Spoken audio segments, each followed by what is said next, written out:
Thanks everyone for being here. Really excited. I guess we're just a few days now away from first game, official game. We had our exhibition game last Sunday, which was, or 2 Sundays ago, which was great. I think we came out, had a great showing, and are excited to kind of continue that momentum. Had a great time this past weekend. Saturday, we went to the farmers market, my staff and I, and gave away 500 tickets to our game at versus NJIT on the 14th. We did that in about an hour because we're dazzling and people just love talking to us. I think the excitement and the momentum is there, and we're going to put a great product on the floor, like I've been saying. And so now it's time to show you all that. So open up for questions. Questions? Zach? Coach, what did you learn from your team through the exhibition game, and then kind of what do you expect from them, how they're going to play 2 days, so Wednesday? Yeah. I think what we learned, one, is that we still need to be able to come out with quick starts. I think there was definitely some nervous energy there.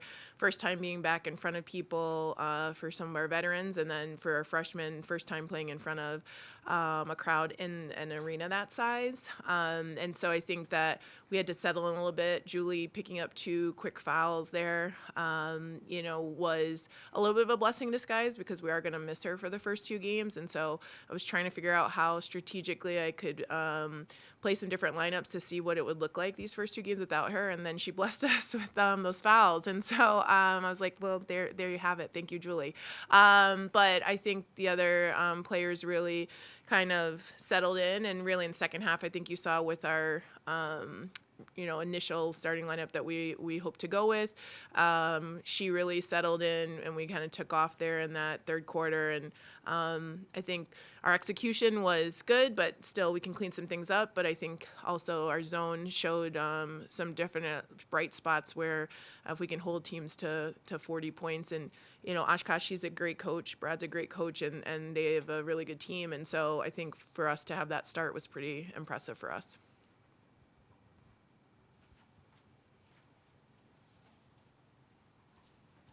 Coach, kind of a macro question, but when it comes to changing the culture of a culture that hasn't been successful on the court to one that you hope to be successful, what's your biggest challenge? How do you get that message across?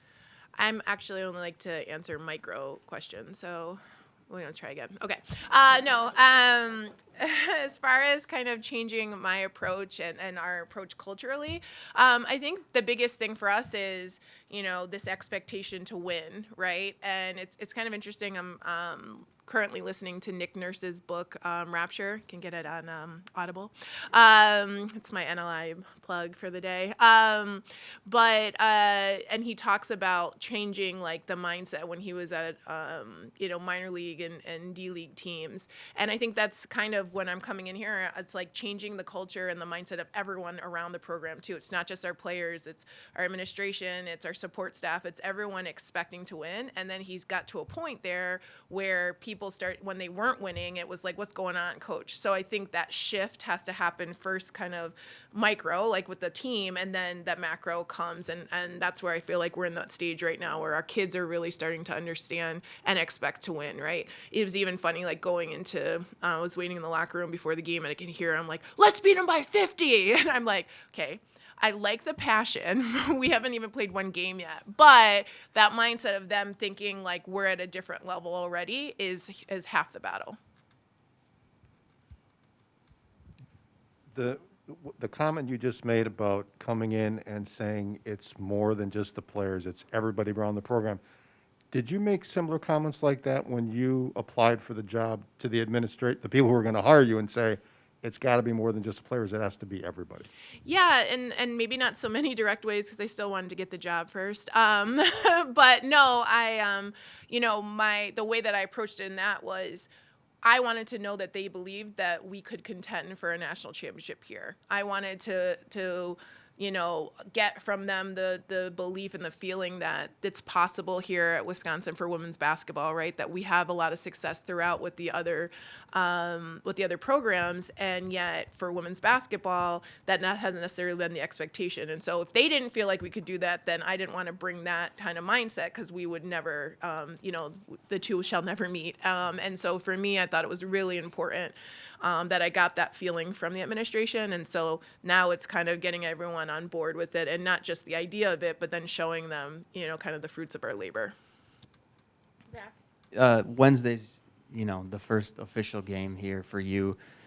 You've played in a lot of games, you've coached in a lot of games, but this is your first game as the head women's basketball coach here. What are your excitement levels, and kind of take me through your mindset of getting to game day? To be honest, I try to approach it just like any other game, because I think that I've learned along the way, if you put any game up on a pedestal more than another, you're undoubtedly going to crash and burn. And I don't want to do that just yet, like game 2, probably. But no, so for me, I think it's just making sure that my prep is the same as it is for every other game, whether we're playing St. Thomas or if we were playing Connecticut, right? Like, we have to make sure that we are doing 2 days of prep before. This is how our practice is going to go, the cadence of everything. I'm a routine person, so I think us following the routine, and for our kids, I think they feel really comfortable with that routine as well. And so, we often talk about we're not necessarily worried about who we're playing, but we're trying to, play against the game of basketball and trying to be perfect against the game. And you never can be, but like, you're always aspiring to be. To kind of follow up on, you obviously got the answer from the administration you wanted because you accepted the job, but Just kidding, yeah. can you share any details of the reaction you got from them? Any comments when you said, look, I want to make sure, I'm not coming here unless you feel you can win championships here. I'm just curious how the people who you were talking to reacted. Yeah, I mean, the reaction was, yes, they feel like Wisconsin can, right? And so I think that they felt like we have all of the resources, and we have, the student body, and we have the academic institution. We have all the things that support that, but you have to have the right people to do it, because those things, everybody has those around the country, right? There's not a school out there that doesn't provide their Power 5 or even, mid-major schools with this opportunity. But the mindset, the people, the approach, and to be able to see that through with the coaching staff and the support staff that's around you, that's really, I think, where you kind of make the difference. And so I think as we kind of continued our conversations, they saw that I was bringing that type of mindset and approach and a strategy to be able to implement that and bring those two together. We've got a question over here in the back. Andy. Marisa, where should we look for your fingerprints on this program at this juncture? All over, Andy, just everywhere. No, I think, for me, one is I hope that you see right from the get-go, and I've already seen it, where our team, even whether you're in the game or you're not in the game, there's going to be a passion and excitement for their teammates and their teammates' success. There's going to be a hard-nosed way that we play, so we're going to compete and we're going to get after it. They're going to enjoy playing the game.